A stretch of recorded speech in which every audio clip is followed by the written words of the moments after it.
पूरा syllabus cover करने के लिए सब्सक्राइब करें। Thank you. Good morning students. Today we are going to start chapter 1 that is 3 years she grew. ये चैप्टर विलियम वर्ड्सवर्थ ने लिखा है। आपको कोई भी आंसर इस चैप्टर से आए तो उसके साथ विलियम वर्ड्सवर्थ का नाम मेंशन करना है। इसे चेक करके ऊपर आपका अच्छा इंप्रेशन पड़ेगा। चैप्टर में क्या होता है, एक लूसी नाम की गर्ल रहती है जो कि अनाथ रहती है। उसके पेरेंट्स उसको एक जंगल में छोड़ देते हैं और वहाँ से वो चले जाते हैं। अब लूसी जो है वो स्टार्टिंग के 3 साल तो जंगल में रहती है, तो हम इसको लाइन वाइज समझते हैं। Lucy grew for 3 years in the lap of nature without any difficulty. देखो, स्टार्टिंग के 3 साल तो लूसी नेचर की लैप मतलब नेचर की गोद में अच्छे से पली बड़ी, कोई उसको दिक्कत नहीं गई। She was the loveliest flower of nature on the earth. मतलब इस अर्थ में जो सबसे प्यारा सुंदर फूल होगा, हम बोल सकते हैं वो लूसी थी उस समय। Nature look the guardianship to bring up the child to develop her into a ideal women. मतलब नेचर ने गार्जियनशिप ले ली थी। गार्जियनशिप का मतलब होता है एज अ पेरेंट्स बनना, पेरेंट्स टाइप की जिम्मेदारी लेना। तो नेचर ने गार्जियनशिप ले ली थी कि इस बच्ची को, लूसी को, वो एक वुमन में कन्वर्ट करेंगे, मतलब एक बच्ची को बड़ी औरत बनाएंगे। और आइडल वुमेन का मतलब होता है हर एक क्वालिटी होना जो एक फीमेल में होनी चाहिए, वो नेचर उसको देगी। Nature was both love and impulse to the child. देखो, पेरेंट्स क्या करते हैं, हमारे ऊपर कुछ रिस्ट्रिक्शंस लगाते हैं बाय मेकिंग लॉस, और इम्पल्स भी करते हैं, मतलब हमको प्रेरित करते हैं आगे बढ़ने के लिए। तो वैसे ही नेचर क्या कर रहा था, लूसी के ऊपर कुछ रिस्ट्रिक्शंस लगा रहा था ताकि वो कंट्रोल में रहे, और इम्पल्स भी कर रहा था ताकि वो अपने लाइफ में आगे बढ़े।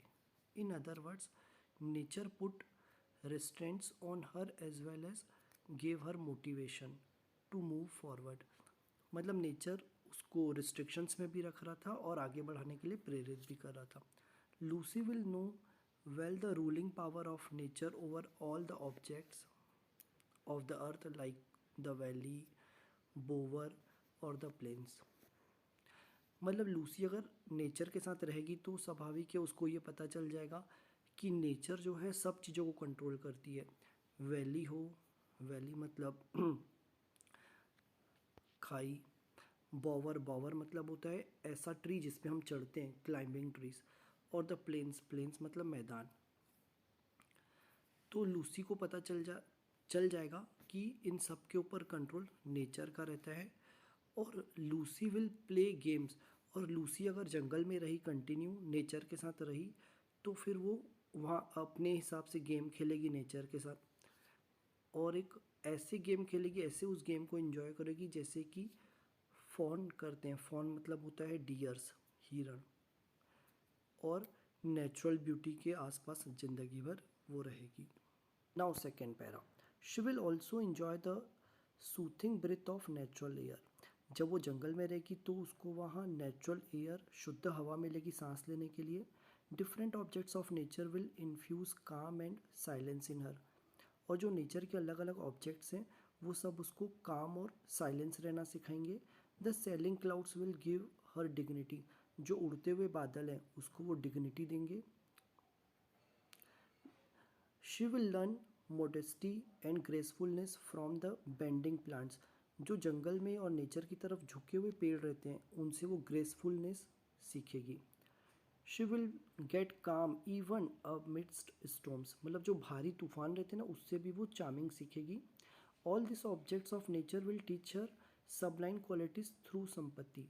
देखो, नेचर के अंदर बहुत सारी चीज़ें होती है, जैसे कि क्लाउड हो गए, प्लांट्स, ट्रीज हो गए, स्टॉर्म्स हो गए, वो सब कुछ ना कुछ लूजी को सिखाएंगे क्योंकि वो सब लूजी से संपत्ति रखते हैं।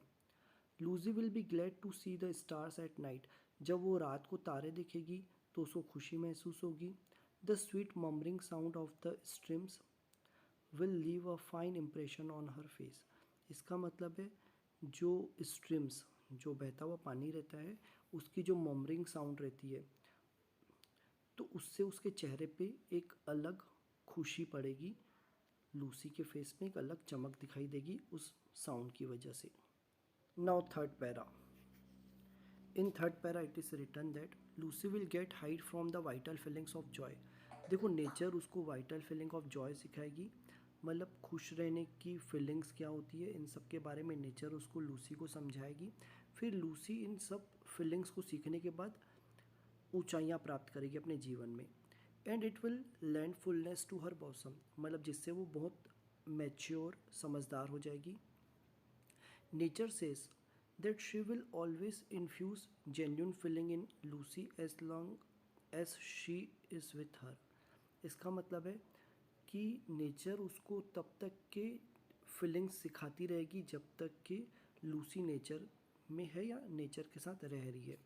In this way Lucy will be educated by nature.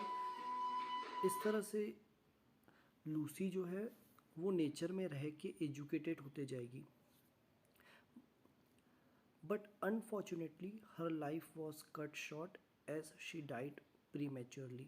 मतलब वो छोटी सी उम्र में ही मर जाती है लूसी। अनफॉर्चुनेटली जो भी नेचर ने उसके बारे में सोचा था वो सब फुलफ़िल नहीं हो पाया। जब उसकी डेथ हो जाती है तो पोएट जो था वो काफ़ी दुखी हो जाता है और पेनफुल लाइफ जीना चालू कर देता है, क्योंकि उसको पता था अब इस दुनिया में कभी भी लूसी उससे मिल नहीं पाएगी। In this way this chapter is